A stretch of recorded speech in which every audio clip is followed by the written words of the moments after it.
Hello जी नमस्कार मेरे प्यारे बच्चों। अगर आप भी बिहार बोर्ड क्लास 12 में पढ़ते हैं तो इस वीडियो को बिल्कुल स्किप मत कीजिएगा, क्योंकि इस वीडियो में लेकर आ चुके हैं चैप्टर 1 से लेकर 5 तक के फिजिक्स के top 35 most VVI objective question, वो भी एकदम बेहतरीन तरीके के साथ हो। ठीक है, तो इस वीडियो को पूरा देखिएगा, आप लोगों को मजा आ जाएगा। तो चलिए वीडियो को फटाफट शुरू करते हैं। उससे पहले आप लोग वीडियो को लाइक करके चैनल को सब्सक्राइब कर दीजिए। ठीक है, तो पहला नंबर क्वेश्चन आपके सामने यहाँ पर आ चुका है। पूछा जा रहा है इसमें कि विद्युत आवेश का मतलब मात्रक क्या होता है। तो विद्युत आवेश का ऐसा मात्रक यहाँ पर क्या है, तो आवेश का यहाँ पर मात्रक क्या होता है, तो वह कूलाम होता है। क्या कूलाम होता है। तो ऑप्शन नंबर यहाँ पर सी इज द आपका राइट आंसर हो जाएगा।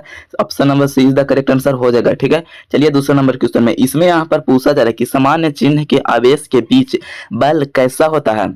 मतलब यहाँ पर इसका प्रकृति पूछा जा रहा है। जब समान चिन्ह के आवेश बीच में बल कैसा होता है, आप लोग इस तरह से आप लोग समझिए। मतलब समान परिमाण के मतलब बल मतलब आवेश के बीच क्या होता है, तो वह प्रतिकर्षण होते हैं। क्या एक दूसरे से दूर हटते हैं। ठीक है, तो इसका मतलब होता है विकर्षण। तो राइट आंसर यहाँ पर बी इज द यहाँ पर करेक्ट हो जाएगा। क्या option number B is the correct answer हो जाएगा। ठीक है, समान आवेश जब होगा तो वह एक दूसरे से प्रतिकर्षण होगा, लेकिन असमान आवेश होगा ना तो वह एक दूसरे को आकर्षित करेंगे। तो वही वाला क्वेश्चन यहाँ पर पूछा गया, मतलब समान वाला। ठीक है, आवेश, तो ये दोनों समान आवेश हैं, इसलिए ये विकर्षित हो जाएंगे। तो right answer B is the correct answer हो जाएगा यहाँ पर। ठीक है, 3 नंबर क्वेश्चन पर यहाँ पर आपसे पूछा जा रहा है कि कूलाम का नियम किस पर निर्भर करता है।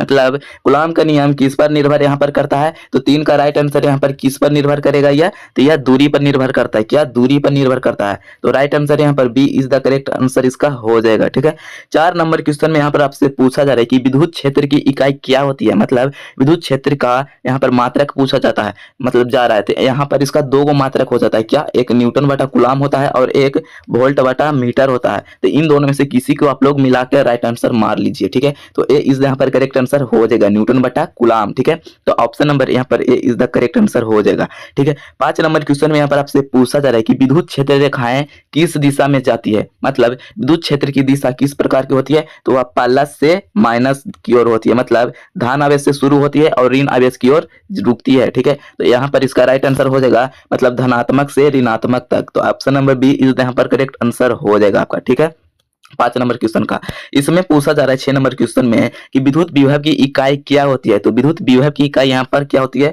तो वोल्ट होती है। क्या, तो वोल्ट होती है। तो राइट आंसर यहाँ पर ए इज द करेक्ट आंसर हो जाएगा। विभव कैसे मात्रक वोल्ट ही ना होता है, तो इसलिए राइट आंसर ए होगा। ठीक है, इसमें पूछा जा रहा है कि संधारित्र का कार्य क्या है। तो संधारित्र का कार्य यहाँ पर क्या होता है, तो ऊर्जा को संग्रह करना होता है, यही ना होता है। तो right answer B is the correct answer हो जाएगा संधारित्र। ठीक है, ऊर्जा को संग्रह करना मतलब इकट्ठा करना होता है। तो option number B is the correct answer आपका हो जाएगा एकदम करेक्ट आंसर। इसमें पूछा जा रहा है 8 नंबर क्वेश्चन में कि समानांतर प्लेट संधारित्र में प्लेटों के बीच माध्यम बदलने पर क्या बदलता है। मतलब इसका प्रभाव पूछा जा रहा है। ठीक है, समानांतर प्लेट संधारित्र में प्लेटों के बीच माध्यम बदलने पर क्या बदलता है। इसकी धारिता बदलती है, धारिता बदलती है, मतलब धारा बदलता है, धारिता बदलता है, समय या ताप। तो निम्न में से कौन सा बदलता है, तो इसका राइट आंसर क्या होगा, तो यहाँ पर धारिता का मान बदलता है। तो option number B is the यहाँ पर करेक्ट आंसर आपका हो जाएगा एकदम राइट आंसर। ठीक है, इसमें पूछा जा रहा है कि धारा का ऐसे मात्रक क्या होता है। तो धारा की इकाई यहाँ पर एम्पियर होता है। क्या, एम्पियर, जिसे ए से डिनोट करते हैं। तो option number B is the correct answer आपका हो जाएगा एकदम राइट आंसर। इसमें पूछा जा रहा है कि ओम का नियम क्या बताता है। तो ओम का नियम क्या बताता है या किससे संबंधित है, ये भी इस प्रकार का आप लोग समझ सकते हैं। ठीक है, तो यहाँ पर किसके समानुपाती होता है, तो वह वोल्ट के समानुपाती या धारा होता है, या धारा मतलब विभव समानुपाती प्रतिरोध होता है, मतलब यही वगैरह वगैरह। तो यहाँ पर निम्न में से कौन सा राइट आंसर इसका होगा, तो यहाँ पर क्या होता है, तो विभव किसके समानुपाती होता है, तो वह धारा के समानुपाती होता है। किसके, तो वह धारा के समानुपाती हो जाता है। ठीक है, धारा के समानुपाती होता है। तो राइट आंसर यहाँ पर ए इज द करेक्ट आंसर आपका हो जाएगा। क्या, ए इज द करेक्ट आंसर यहाँ पर आपका हो जाएगा। तो राइट आंसर ए होगा। इसमें पूछा जा रहा है कि प्रतिरोध की इकाई क्या है। मतलब प्रतिरोध का मतलब प्रतिरोध करने का मतलब रेजिस्टेंस, जिसे आर से मतलब डिनोट करते हैं। तो इसका मात्रक क्या होता है, तो ओम होता है। क्या, ओम होता है, ये वाला ओम। ठीक है, तो राइट आंसर यहाँ पर C is the correct answer हो जाएगा यहाँ पर। ठीक है, इसमें क्या पूछा जा रहा है 12 नंबर क्वेश्चन में कि श्रेणी संयोजन में कुल प्रतिरोध कैसे होते हैं। मतलब इसकी प्रकृति कैसी होती है, मतलब अधिक रहती है, कम रहती है, समान रहती है, शून्य रहती है, तो यह कैसी रहती है। तो श्रेणी संयोजन में कुल प्रतिरोधों की संख्या मतलब कैसी रहती है इसकी प्रकृति। तो 12 का राइट आंसर यहाँ पर हो जाएगा अधिक रहती है। मतलब right answer B is the correct answer आपका हो जाएगा। ठीक है, इसमें पूछा जा रहा है कि समानांतर संयोजन में विभव कैसा होता है। मतलब यहाँ पर विभव पूछा जा रहा है। ठीक है, समानांतर क्रम में, उसमें श्रेणी क्रम पूछा जा रहा था। ठीक है, तो समानांतर क्रम में विभव कैसा होता है, तो समान रहता है। एकदम राइट आंसर हो जाएगा। तो option number A is the correct answer हो जाएगा 13 में। ठीक है, 13 का राइट आंसर आपका option number A is the correct होगा। इसमें पूछा जा रहा है कि विद्युत शक्ति की इकाई क्या होती है। तो शक्ति का मात्रक यहाँ पर क्या होता है, तो वाट होता है। क्या वाट होता है शक्ति का मात्रक। और 1 वाट बराबर क्या होता है, आप लोग कमेंट करके बताइए। ठीक है, तो 14 का राइट आंसर यहाँ पर निम्न में से कौन सा होगा, तो option number A is the correct answer यहाँ पर हो जाएगा। ठीक है, इसमें पूछा जा रहा है कि चुंबकीय क्षेत्र की इकाई क्या होती है। तो चुंबकीय क्षेत्र का मात्रक टेस्ला होता है, वोल्ट होता है, या ओम होता है, या जूल होता है। तो निम्न में से कौन सा होता है, तो चुंबकीय क्षेत्र का ऐसे मात्रक 15 का राइट आंसर हो जाएगा टेस्ला होता है। क्या टेस्ला। ऑप्शन नंबर आपका ए इज द यहाँ पर करेक्ट आंसर हो जाएगा। क्या ऑप्शन नंबर ए हो जाएगा राइट आंसर। इसमें पूछा जा रहा है कि चुंबकीय क्षेत्र रेखाएं कैसी होती है। तो चुंबकीय क्षेत्र एक प्रकार का बंद वक्र बनाती है। क्या बंद वक्र बनाती है, और यह एक दूसरे के समानांतर भी होती है, या एक बंद वक्र बनाती है, या लंबाई की दिशा में सिकुड़ने का प्रयास करती है। ठीक है, तो चुंबकीय क्षेत्र एक प्रकार का बंद वक्र बनाती है। तो 16 के यहाँ पर B is the correct answer हो जाएगा। ठीक है, 16 का B is the correct answer यहाँ पर हो जाएगा। ठीक है, इसकी प्रकृति पूछी जा रही थी। इसमें यहाँ पर पूछा जा रहा है कि धारा वहन, 1 मिनट, इसमें पूछा जा रहा है कि धारा वहन करने वाले चालक के चारों ओर चुंबकीय क्षेत्र कौन बताता है। मतलब एक प्रकार का यह नियम है। ठीक है, तो धारा वहन करने वाले चालक के चारों ओर चुंबकीय क्षेत्र कौन बताता है। तो 17 का राइट आंसर निम्न में से कौन सा होगा, तो वह एम्पियर का नियम हो जाता है। यही बताता है धारक के चारों ओर बहने वाले चालक के चारों ओर मतलब चुंबकीय क्षेत्र। ठीक है, तो राइट आंसर यहाँ पर C is the correct answer आपका हो जाएगा। इसमें पूछा जा रहा है कि दाहिने हाथ का अंगूठा नियम किससे संबंधित है। तो दाहिने हाथ का अंगूठा नियम किससे संबंधित है, तो 18 का राइट आंसर यहाँ पर हो जाएगा चुंबकीय क्षेत्र से संबंधित है। ठीक है, तो राइट आंसर यहाँ पर B is the correct answer हो जाएगा दाहिने। ठीक है, तो ऑप्शन नंबर बी हो जाएगा। इसमें यहाँ पर पूछा जा रहा है क्या कि विद्युत धारा का प्रवाह क्या होता है। तो विद्युत धारा का प्रवाह क्या होता है, तो यहाँ पर प्रभाव ना पूछा जा रहा है। तो 19 का राइट आंसर हो जाएगा यह चुंबकीय प्रभाव होता है, रासायनिक प्रभाव और तापीय प्रभाव होता है। मतलब इनमें से सभी हो जाएंगे। तो राइट आंसर क्या हो जाएगा, तो डी हो जाएगा, मतलब ऑल ऑफ दीज हो जाएगा इसका राइट आंसर। ठीक है, इसमें पूछा जा रहा है कि गैल्वेनोमीटर का उपयोग किसके लिए होता है। तो इस यहाँ पर उपयोग पूछा जा रहा है। तो गैल्वेनोमीटर का उपयोग किसके लिए किया जाता है, तो वोल्ट को मापने के लिए, धारा को मापने के लिए, ताप बढ़ाने के मतलब मापने के लिए, या शक्ति को मापने के लिए। तो इसका सही उपयोग किसमें किया जाता है, यहाँ पर होता है इसका गैल्वेनोमीटर का धारा को मापने के लिए, और ए मीटर का भी उपयोग धारा को मापने के लिए ही किया जाता है। ठीक है, ए मीटर को भी आप लोग याद रखिएगा। तो राइट आंसर यहाँ पर B is the correct answer आपका हो जाएगा। ठीक है, इसमें पूछा जा रहा है कि ए मीटर का प्रतिरोध कैसा होता है, इसकी विशेषता पूछा जा रहा है यहाँ पर। ठीक है, तो ए मीटर का प्रतिरोध कैसा होता है, तो 21 का राइट आंसर यहाँ पर हो जाएगा बहुत ही कम होता है ए मीटर का प्रतिरोध। और आदर्श ए मीटर का प्रतिरोध पूछा जाता ना यहाँ पर, तो 0 हो जाता है। क्या सॉरी, ए मीटर का प्रतिरोध ना पूछा जा रहा है, हाँ, तो बहुत कम हो जाएगा। लेकिन आदर्श ए मीटर का प्रतिरोध पूछता तो 0 हो जाता। अगर यहीं पर आपसे पूछता कि वोल्ट मीटर का प्रतिरोध क्या होता है, तो 1 से मतलब बहुत अधिक होती है, और आदर्श वोल्ट मीटर का कितना होता है प्रतिरोध, तो अनंत हो जाती है। आप लोग ये सब याद रखिएगा। ठीक है, तो ए मीटर का पूछा जा रहा है सिर्फ, तो बहुत कम हो जाएगा। यहाँ अगर यहाँ पर आदर्श लगा रहता तो यहाँ पर मतलब 0 हो जाता। तो राइट आंसर यहाँ पर B is the correct answer आपका हो जाएगा। इसमें पूछा जा रहा है कि गैल्वेनोमीटर का प्रतिरोध कैसा होता है, देख सॉरी वोल्ट मीटर का प्रतिरोध कैसा होता है। तो यहाँ पर आ गया, तो वोल्ट मीटर का प्रतिरोध बहुत अधिक होता है। क्या बहुत ही अधिक होता है। तो option number B is the यहाँ पर करेक्ट आंसर आपका हो जाएगा एकदम राइट आंसर।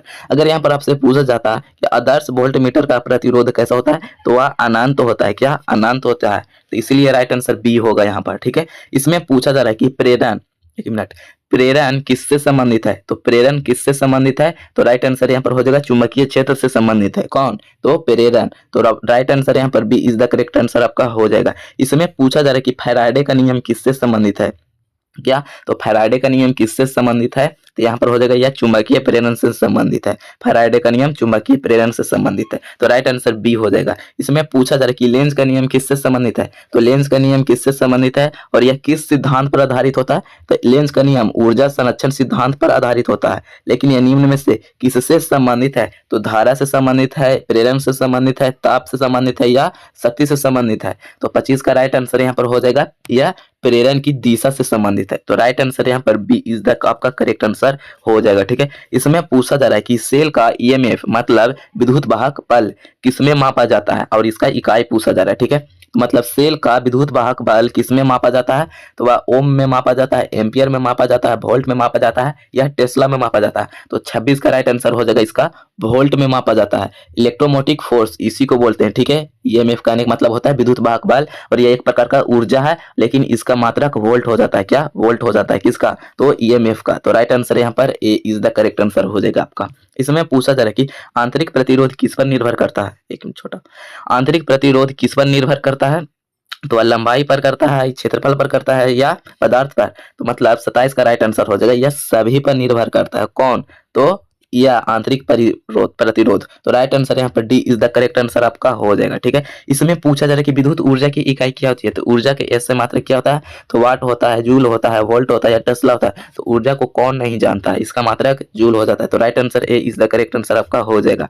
इसमें पूछा जा रहा है कि 1 किलोवाट किसके बराबर होता है, तो 1 किलोवाट किसके बराबर होता है, तो 3.6 × 10 के पावर 6 जूल के बराबर होता है। तो राइट आंसर आपका S A is the correct answer आपका ऑप्शन नंबर हो जाएगा, ठीक है। तो एक प्रकार का परिभाषा, ठीक है। तो राइट आंसर ए हो जाएगा।